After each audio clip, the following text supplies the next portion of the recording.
Hello दोस्तों, welcome to my channel. दोस्तों, आज की मेरी वीडियो का जो टॉपिक है वो बहुत अच्छा है, स्पेशली उन लोगों के लिए जिनके आजकल बाल बहुत ज़्यादा गिर रहे हैं, जो गंजेपन का शिकार हैं और बहुत परेशान हैं।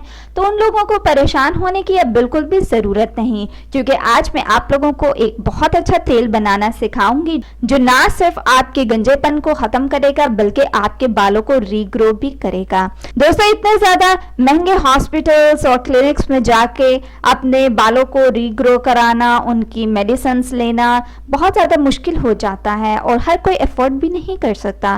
तो आज मैं आप लोगों को एक बहुत अच्छा ऑयल बनाना सिखाऊंगी जिसको यूज़ करके आपकी सारी प्रॉब्लम्स का सॉल्यूशन मिनटों में सॉल्व हो जाएगा। तो दोस्तों, वीडियो स्टार्ट करने से पहले मैं नए आने वाले यूजर से रिक्वेस्ट करूंगी कि वो हमारे चैनल को सब्सक्राइब करके जल्दी से बेल आइकॉन के बटन को प्रेस कर दे। वीडियो पसंद है इसे लाइक और शेयर जरूर करें।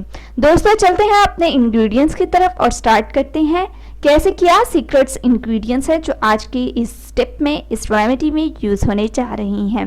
इसके लिए सबसे पहले आपको ऑयल चाहिए जो हर एक के घर में मौजूद होता है। आपने सरसों का ऑयल ले लेना है, 1 पाव के करीब आप तकरीबन ले लें। उसमें आपने अंडे की जर्दी ऐड करनी है। अंडे की जर्दी को आपने सरसों के ऑयल में डाल देना है।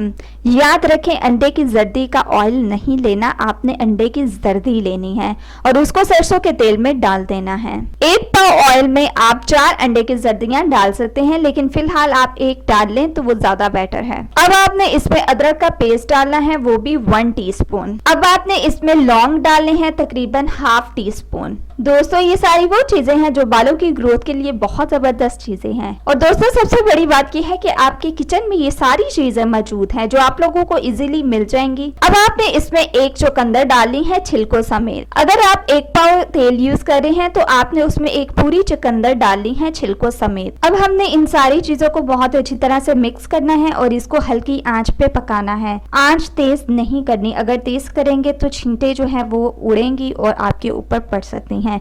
तो आपने इसको हल्की आंच पे पकाना है जब तक ये सारी चीजें जल ना जाए, कोयला ना हो जाए तेल में। दोस्तों, जब ये जल जाएगा बहुत अच्छी तरह से तो फिर आपने इसको ठंडा होने के लिए रख देना है। उसके बाद आप ऑयल को छान लेंगे और फिर उसके बाद आप इस्तेमाल करेंगे। ये बहुत ज्यादा इफेक्टिव रेमेडी है, आप लोग इसको जरूर ट्राई करें, इससे बहुत अच्छे रिजल्ट्स आपको मिलेंगे।